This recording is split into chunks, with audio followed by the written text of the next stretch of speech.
Ever since I was a child, I really found a deep call and a deep pride into helping people. I remember ever since I was probably 6 years old, one of my first memories, at school I used to be the one guy that always would defend girls. I wouldn't like anybody to be bullied, and I never really changed. I'm still the same person in that regards. And I remember the first time I experienced being possibly bullied or just being the center of attention in a negative way. I remember I was probably 7 years old. I was at school. I grew up in Italy, and I was the only black guy in the class at school. And group of 2, 3, 4 kids were laughing at me, telling me that my skin was dirty, and I remember that. I'll never forget it. And I was very confused. I just didn't know what they meant and why they were laughing. So I went home and I questioned my mom, and that's the craziest thing happened. When I questioned my mom, she just started laughing as well, and she was crying.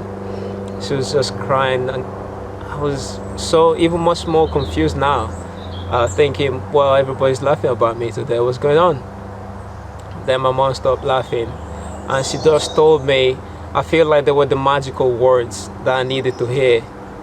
She just said, don't worry, don't listen to them, they're just silly. That's literally all she said. And I'll never forget it, because that probably shaped my response to not only adversity but also uncomfortable situations in life. From then on, I just developed the habit and the skill to shrug off whatever life was throwing at me that was, as I said, uncomfortable. And the way that also shaped my vision and my understanding of relationships and just social life in general has made a deep impact in my life. So now growing up, I really started looking at situations where people were left out, where people were in a difficult situation, and I would always try my best to give some help, to listen. And when I was a teenager, I started thinking what I would do when I grow up. At first I wanted to be a footballer. When that was not possible anymore, I did not know what I was going to do. So if you're watching this video and you're in a situation where you just don't know what you want to do with your life, or maybe you never even questioned yourself, what am I going to do with the rest of my life? What's my passion? What's my call? Well, I suggest you take some time to really think about this, because it's very, very important. And for me, it was very clear from the beginning. I was just going to be helping people. But the trouble was, when I started looking for a job, nobody was advertising a job about helping people. It was something that was not paid. So I did what the second best thing. I just started to work.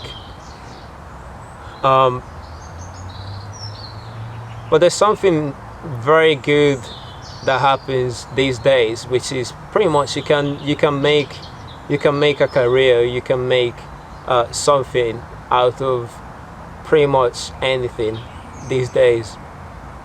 By talking to a camera, you can inspire people, you can help people, you can prompt people to take action, and as a result of it, you get paid. it's amazing. But for me, it was always about being impactful. I I always wanted to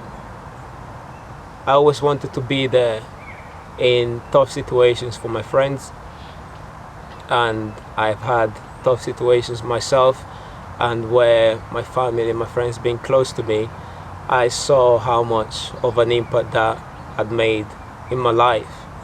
So going back to my childhood story, it's clear to me that it doesn't really matter what people say to you.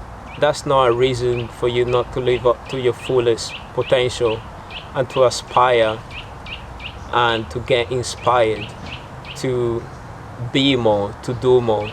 Because if you allow people's comments to offend you, and notice that said, if you allow it to offend you, that doesn't mean that because someone insults you, you need to get offended. It's you. You have the key to that door that allows words in and words out. So if you decide to do that, you're never really going to progress. So you're always going to do things to prove other people wrong. And what happens when you don't have anyone to prove wrong? What are you going to do then? So my suggestion to you is keep focusing on the things that make you feel good. And your gift and your passion is the thing that you can do the best with the least amount of effort. For me, sitting down talking to people is joy. I would do it any time of the day, and I would be very, very happy about it. I do it without even getting paid. So that's the thing that is your gift. It may be something different for you. My suggestion: sit down, take a piece of paper, and write down the things that you really love doing. What are the things that you really love doing? I remember as a child, I would sit down with my sister. She would tell me about her day, and sometimes it was negative. So she would come home, maybe she'll cry. I said, "What's going on?" She tell me the story, and then I would want to find a solution for her. So after listening, I would just sit there and say, okay, next time this happens, this is what you're going to do. But I had the example from my mom. She did the same for me. What's the thing that inspires you the most?